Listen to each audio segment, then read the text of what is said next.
WavyOcho. Currently had to wish the kid the definition of a flop.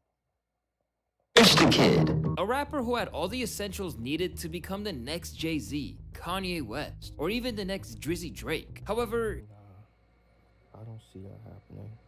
I don't see him becoming the next Jay-Z, Kanye, or Drake. I don't see it happening. That's just me though. I don't see it. he threw it all away, entered a never-ending downward spiral, and has been struggling to get the same momentum that he had at the start of his career. How and why did this happen? Hi, I'm Luesta, and I'm trying to educate people towards success by using celebrities as examples. As someone who was genuinely a huge fan of Rich the Kid's music, I decided to do some research on his downfall, and the more I kept digging, the more answers I found. Upon taking a deeper look, you'll see that Rich the Kid's downfall wasn't so random after all. But first, let's take a look at the things he did right. After moving from New York to Atlanta, Georgia at the age of 13, following his parents' divorce. Oh yeah, Rich the Kid's from New York. He's from Queens, if y'all didn't know that. He's from Queens. He was born in Queens, New York, if y'all didn't know that. So yeah. Rich spent the next couple of years honing in on his dream to become a superstar rapper. But at the time, Rich the Kid was ironically not rich. So he decided to get a job working at Wendy's to make a little bread. Sadly, this didn't last long. And eventually he got fired for blazing up during work. I go to work one day and I'm like high as hell in the line all the way out, like outside the door. And I'm just freezing up, like, I didn't know what to do. Like, that's not my type of shit. You know what I'm saying? I'm not doing that. However, this inspired Rich to ditch his desires for cooking burgers to cooking in the studio, leading to the release of his first mixtape, Cook it in a stew, feel me? About Benjamins in 2013. Shortly after, he got his first big break when he discovered an up-and-coming rap group from Atlanta, now famously known as the Migos, who damn near saved his life. I heard about them, then I hit up their DJ at the time. The same night we met, I practically moved into their house because my grandma kicked me out because I kept going to jail. And it was here where he got really put on everybody's radar by clinging onto the Migos' ever-growing momentum in the rap game. As soon as they got in the studio together, they began dropping banger after banger, starting with 2013's Jumpin' Like Jordan. Then dropping absolute hits like Trap.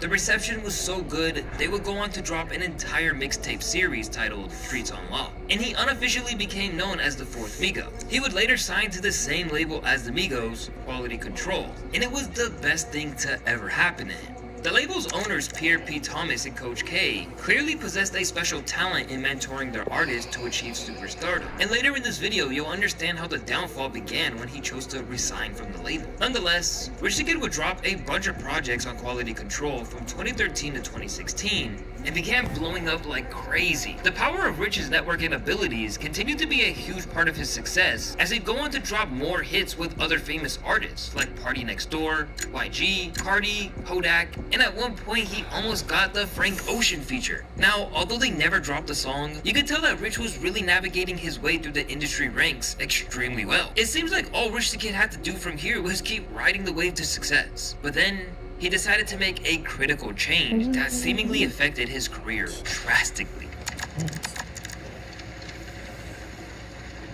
Rich the Kid began getting bothered by the fact that many people kept associating his music to the Migos. People always want to compare me with the Migos, because we came up together in the bando. We're not completely the same. I'm Rich the Kid, and that's the Migos. Eager to branch out on his own, Rich would launch his own label in 2016 called Rich Forever Music, before he ever released an official studio album. Only in the ego-driven realm of hip-hop would that seem like a reasonable course of action. Upon dropping a few successful solo mixtapes, he started off by signing Famous Dex, one of the hottest artists coming out of Chicago at the time. And his first album went gold on Rich Forever, with tracks like Japan and Pick It Up doing Steph Curry numbers. His next signees, J Stash and J Critch, didn't really have that same breakthrough moment, but they too developed their own core fan bases. From the outset, Rich had lofty ambitions. What's your goal for the label? Where do you want to take it? 200 million record song, man. You know what I'm saying? We going bigger than Cash Money. Now, claiming they were gonna be bigger than the label that signed Nicki Minaj, Drake, and Weezy, I mean, come on.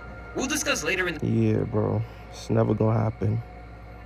video whether his comment aged horribly. But considering the fact that he and his artists all had Billboard charting singles at the time, I'll let bro cook. They went on to drop a few collaborative projects together, and fans were really digging this new direction Rich was heading. Then things really began to pick up in 2017, when he used his networking abilities to get him none other than Kendrick Lamar to do a feature on the track titled New Freezer. I remember hearing this track for the first time and thinking, yeah, I remember hearing this song too, and people was dancing to this song, like doing this to their head and all that shit. how the hell did bro manage to get a Kendrick Lamar feature? And he was asked so much about it, he literally had to explain it in interviews. He was working on the damn album when I was working on my album at Interscope Studios, and he came in there, asked me to hear some records. So I played him New Freezer. I just recorded it like 2-3 weeks ago at Quad, and I played it for him as the first record. I played him, and he was just like, yo, this is crazy. Can I get on this? And you're just like, yeah, you can. That's fine. Pretty much. This collab really boosted Rich's celebrity status, leading to the next single, Plug Walk, becoming one of the biggest hits of 2018. Both of these singles are still the most viewed videos on his YouTube page today. In his debut, Yeah, Plug Walk. I remember hearing Plug Walk too, bro. Like Plug Walk. Like I remember like listening to that song a lot. People were like playing that song a lot. You feel me? It was dancing to that song too. studio album The World Is Yours would go on to peak at #2 on the charts. Literally everything was going great for Rich the Kid. But unfortunately, a whole host of factors were about to collide that would lead Rich going down a troubled path he could never recover from. Oh yeah, that Lil Uzi shit. Despite having one of the biggest songs in the entire world out, 2018 was actually a horrible year for Rich the Kid. As his popularity increased meteorically, his public profile began to take some major blows. To start, his relationship with his wife, Lady Luscious, came to an abrupt end. Even though they had only been married for 2 years, they already had 2 kids, and he allegedly forced her to get multiple abortions because he was too busy. But the biggest problem came from being exposed that he had cheated on her with Black China and India Love. His ex-wife would also later get approved child support for a whopping 11 racks per month. And it's not just hoes who Rich was having problems with. It was bros too. Just a few months after the divorce, he entered a public feud with none other than Lil Uzi Vert, which still haunts him to this very day. For those who don't know, Lil Uzi has had his fair share of label problems throughout his career. He's known to have publicly criticized the labels he signed to multiple times. And one day when complaining about his fallout with Generation Now on Twitter, Rich the Kid claimed that Uzi should have signed to Rich Forever instead. To which Uzi hilariously replied saying, "Boy, I'm not signing for no 20 racks," implying that Rich the Kid had only offered him a measly $20,000 as a sign-up bonus, which is pretty wild considering that Uzi is most likely making this type of money in a single day from streaming alone. After a few back and forths, Rich would officially become a meme in June of 2018, as the beef eventually escalated to the point that Uzi would confront him face to face when he caught him lacking in Philadelphia, where Rich the Kid could be seen ducking for cover in footage taken from the scene. Yeah, bro really went from doing the plug walk to the plug run in a matter of months. This is really when the tables started to turn on Rich the Kid. Soon after, Rich started encountering another public feud. Damn, Rich the Kid hasn't really. Rich the Kid, like. Damn, did Rich the Kid, like. Career was over after that Uzi fight, bro? Like. Damn, the niggas still talking about it, bro, to this day. That was like 2018, bro, like 5 years ago, and that still like haunts that nigga to this day. This time with an artist that was signed to his own label. When Famous Dex hopped on a live stream explaining how he felt Rich the Kid was selfish. "I'm not rich forever. I am signed to 300. Rich the Kid, selfish ass, is trying to sell Rich Forever 4. You're not trying to give me and Jay Chris shit. You don't do shit for me and Jay Chris. You are a selfish ass nigga, bro. That's why shit happened to you the way it happened to you, bro. Real talk." And it wasn't even only artists that he signed to who were coming after him. Even the people that had signed him and helped him reach global stardom were publicly dissing him too. That's cold. Despite all the drama, Rich the Kid kept his head up and remained confident as he prepared to release his next album, The World Is Yours 2, the following year. But he may have set some unrealistic expectations for what was to come. In an interview with Billboard in March of 2019, Rich said, "The album is going to be the most streamed album. We're going for the biggest of the biggest. I am the hottest artist in the fucking world." Yeah, spoiler alert, it was not the biggest streamed album of the year. Not even close. However, when his lead single Splashin' dropped, fans had some pretty high hopes for it. When the album dropped, however, it went double plastic, receiving comments like, "Every single verse is the same exact thing, same flows, same subject matter, and his songs are so generic." He tried his last attempt to get back on track with his 2021 album Boss Man, but it ended up being yet another project that flopped, even with features from Post Malone, Nicki Minaj, and Future. That's like drafting a team of all-stars and still missing the playoffs. Somehow, he still found a way to network himself into doing collab tapes with big-name artists, like NBA Youngboy and Lil Wayne, for example. However, in the case of Youngboy, Rich's presence actually brought the numbers down, with fans claiming it would have sold way more without Rich's contribution. Damn, even with Youngboy, his sales is doing not valid, bro. It's doing bad, bro. Not bad. Let me take that back.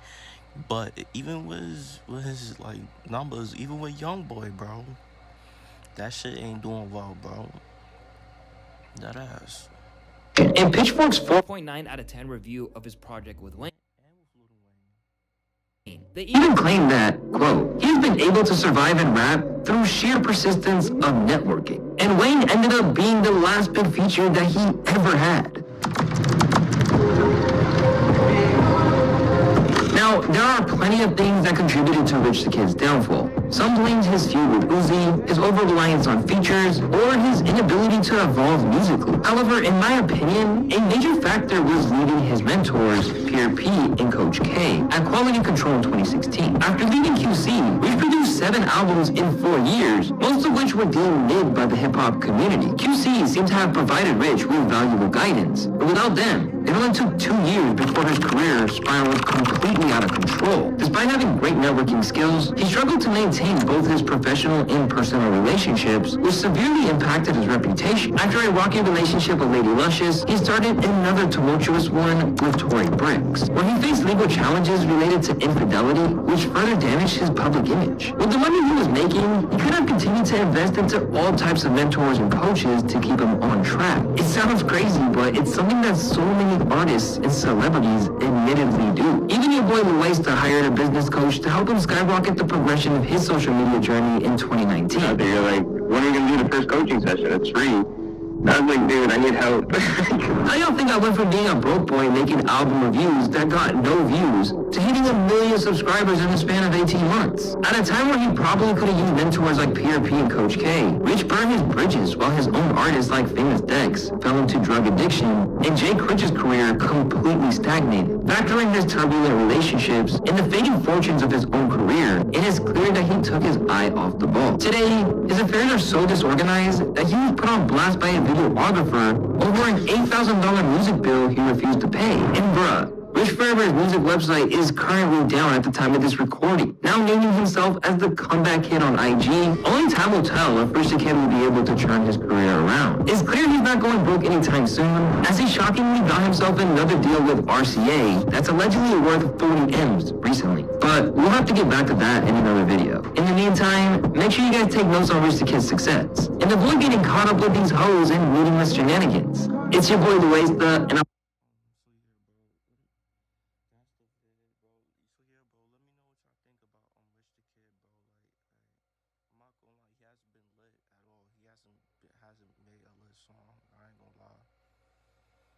Rich the Kid hasn't made a lit song, bro. So yeah, so nobody really cares about Rich the Kid, bro.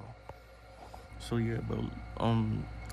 But if y'all a fan of Rich the Kid, let me know what is your favorite